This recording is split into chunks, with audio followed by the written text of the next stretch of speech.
გურიის სტუდენტურ ახალგაზრდული სათათბიროს ეგიდით ჩამოსული ევროპელი მოხალისეები ამჯერად არასამთავრობო ორგანიზაცია ქალები რეგიონის განვითარებისთვის ლანჩხუთის ტყის ცენტრ იავნანას საქველმოქმედო აქციით ეწვივნენ. აქციის თემა ჰიგიენა გახდა და როგორც მოხალისეებმა, ასევე NGO ტყის ცენტრის პატარებისთვის ამ კუთხით იზრუნეს. ევროპელმა მოხალისეებმა პოლონელი ქველმოქმედისა და ბიზნესმენის დახმარებით ბავშვებისთვის პირადი ჰიგიენის ნივთები შეაგროვეს. მათ შეფუთვაზე კი დვაბზუს ქალთა ორგანიზაცია მიზრუნა. ამ დღეს იავნანას ახსასდელებს ჯანდაცვის ცენტრის მედიკოსების ეწვივნენ და სისუფთავისა და ჰიგიენის დაცვის აუცილებლობაზე ესაუბრეს. პატარებმა სრულნელ უფროსებს მადლიერების ნიშნად ლექსები წაუკითხეს. ღონისძიების ბოლოს ტყის centris ეზოში პოლონელი მოხალისეების ინიციატივითა და უშუალო მონაწილეობით პატარებმა კბილის ჯაგრისები მოიმარჯვეს და პირადი ჰიგიენის აუცილებლობა ამ გზით გააპიარეს.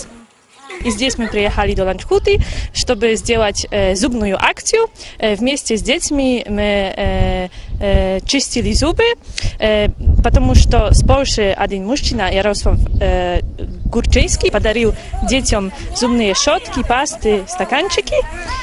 И dzięki temu мы могли это сделать. И еще вместе с организацией «Двабзу» для женщин тоже они нам помогли, пошли сумки.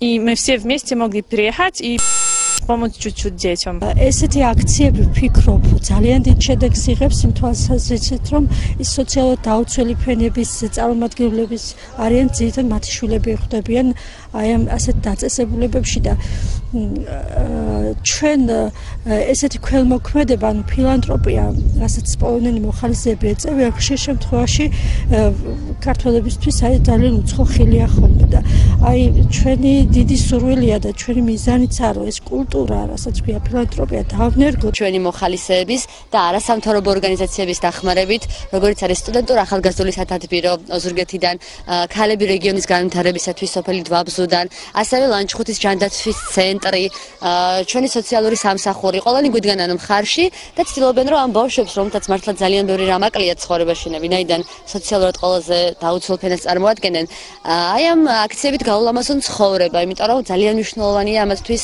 თუნდაც ის, რომ ვასწავლოთ რა ნიშნავს ჯანსაღი ცხოვრება, რა არის ჰიგიენა, სისუფთავე.